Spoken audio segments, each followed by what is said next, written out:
ദൈവനാമത്തിന് മഹത്വം ഉണ്ടാകട്ടെ. യിരെമ്യാ പ്രവാചകൻ്റെ പുസ്തകം 6-ാം അധ്യായം 16 മുതൽ 20 വരെയുള്ള വാക്യങ്ങളാണ് നമ്മൾ നോക്കുന്നത്. 16ഉം 17ഉം വാക്യങ്ങൾ വായിക്കുമ്പം, യഹോവ ഇപ്രകാരം അരുളി ചെയ്യുന്നു, നിന്റെ വഴികളിൽ ചെന്ന് നല്ല വഴി ഏതെന്ന് പഴയ പാതകളെ നോക്കി ചോദിച്ച് അതിൽ നടപ്പീൻ. എന്നാൽ നിങ്ങളുടെ മനസ്സിന് വിശ്രാമം ലഭിക്കും. അവരോ ഞങ്ങൾ അതിൽ നടക്കയില്ല എന്ന് പറഞ്ഞു. ഞാൻ നിങ്ങൾക്ക് കാവൽക്കാരെ ആക്കി കാഹളനാദം ശ്രദ്ധിപ്പീൻ എന്ന് കൽപ്പിച്ചു. എന്നാൽ അവർ ഞങ്ങൾ ശ്രദ്ധിക്കയില്ല എന്ന് പറഞ്ഞു. ദൈവം ഈ ജനത്തിന് വഴി കാണിച്ചു കൊടുക്കുകയാണ്. എന്നാൽ അവർ ദൈവത്തെ ശ്രദ്ധിക്കത്തില്ല. ശരിയായ പാതയിൽ നടക്കാൻ ദൈവം പറയുമ്പോൾ അവർ നടക്കത്തില്ല. ദൈവം അവർക്ക് കാവൽക്കാരെ ആക്കിയിട്ട് ശത്രുക്കൾ വരുമ്പോൾ കാഹളനാദം ശ്രദ്ധിക്കണമെന്ന് പറയുമ്പോഴും അവർ ശ്രദ്ധിക്കത്തില്ല. അവരുടെ പഴയ പാതകളിലേക്ക് നോക്കുമ്പോൾ ദൈവം അവരെ അന്ന് നടത്തിയത് എങ്ങനെയെന്ന് ഓർക്കുമ്പോൾ ഇപ്പോൾ നടക്കേണ്ട നല്ല വഴി ഏതെന്ന് മനസ്സിലാകും. കഴിഞ്ഞ നാളുകളിൽ ദൈവം നടത്തിയ വഴികൾ ഓർക്കുമ്പോൾ അതിൽ നിന്ന് നമുക്ക് ജ്ഞാനം ലഭിക്കാനിടയായിത്തീരും. അങ്ങനെയെങ്കിൽ നമുക്ക് വിശ്രാമം ലഭിക്കും എന്നാണ് പറഞ്ഞേക്കുന്നത്.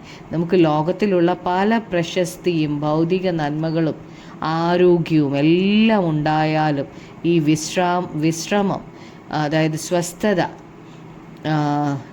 ഉണ്ടാകത്തില്ല. ഇതെന്തൊക്കെ ഉണ്ടെങ്കിലും ഒരു പ്രയോജനവുമില്ല. ദൈവത്തിൻ്റെ ഇഷ്ടം ചെയ്യുന്നവർക്കാണ് വിശ്രാമം അഥവാ സ്വസ്ഥത ഉണ്ടാകുന്നത്. എന്നാൽ ദൈവം അവർക്ക് ബുദ്ധി ഉപദേശിച്ചു കൊടുക്കുകയാണ്. എന്നാലും അവർ അത് നടക്കയില്ല എന്നാണ് പറയുന്നത്. കാവൽക്കാർ കാഹളം ഊതിയിട്ടും അവർ ശ്രദ്ധിക്കത്തില്ല. 18ഉം 19ഉം വാക്യങ്ങൾ വായിക്കുമ്പോൾ, അതുകൊണ്ട് ജാതികളെ കേൾപ്പീൻ, സഭയെ അവരുടെ ഇടയിൽ നടക്കുന്നത് അറിഞ്ഞുകൊള്ളുക, ഭൂമിയെ കേൾക്ക. ഈ ജനം എൻ്റെ വചനങ്ങളെ ശ്രദ്ധിക്കാതെ എൻ്റെ ന്യായപ്രമാണത്തെ നിരസിച്ച് കളഞ്ഞതുകൊണ്ട് ഞാൻ അവരുടെ വിചാരങ്ങളുടെ ഫലമായി അനർത്ഥം അവരുടെ മേൽ വരുത്തും. അപ്പോൾ അതുകൊണ്ട് ദൈവം ഭൂമിയിലെ സകല ജാതികളോടും തന്നെ ശ്രദ്ധിക്കാതെ പാപത്തിൽ ജീവിക്കുന്ന തൻ്റെ ജനമായ യഹൂദയെക്കുറിച്ച് പറയുകയാണ്. അവർ ദൈവത്തെ അനുസരിക്കാത്തത് കൊണ്ട് അവർക്ക് അനർത്ഥം വരുത്തും എന്നാണ് പറയുന്നത്. യഹൂദയുടെ പാപമല്ല അവരുടെ പ്രശ്നം, മറിച്ച് അവരുടെ പാപം ദൈവം അറിയിക്കുമ്പോൾ അവർ ശ്രദ്ധിക്കാത്തതാണ് പ്രശ്നം. ഈ ലോകത്തിലുള്ള സകല മനുഷ്യരിലും പാപമുണ്ട്. എന്നാൽ ലോകത്തിലുള്ള സകല മനുഷ്യരുടെയും പാപങ്ങൾക്കായി ക്രിസ്തു ക്രൂശിൽ മരിച്ചു. നമ്മുടെ പാപമല്ല ദൈവത്തിന് വിഷയം. നാം ക്രിസ്തു ക്രൂശിൽ ചെയ്ത പാപപരിഹാരത്തെ നമുക്ക് പകരമായി മരിച്ചത് വിശ്വസിക്കാതെ തള്ളിക്കളയുന്നതാണ് ദൈവത്തിന് പ്രശ്നമായിട്ടുള്ളത്. ദൈവത്തിൻ്റെ അടുക്കൽ ചെന്ന് പാപങ്ങൾ ഏറ്റുപറഞ്ഞ് മാനസാന്തരപ്പെടാനാണ് ദൈവം ഇവരോട് പറയുന്നത്. 20-ാം വാക്യത്തിൽ, ഷേബയിൽ നിന്ന് കുന്തിരിക്കവും ദൂരദേശത്ത് നിന്ന് വയമ്പും എനിക്ക് കൊണ്ടുവരുന്നത് എന്തിന്?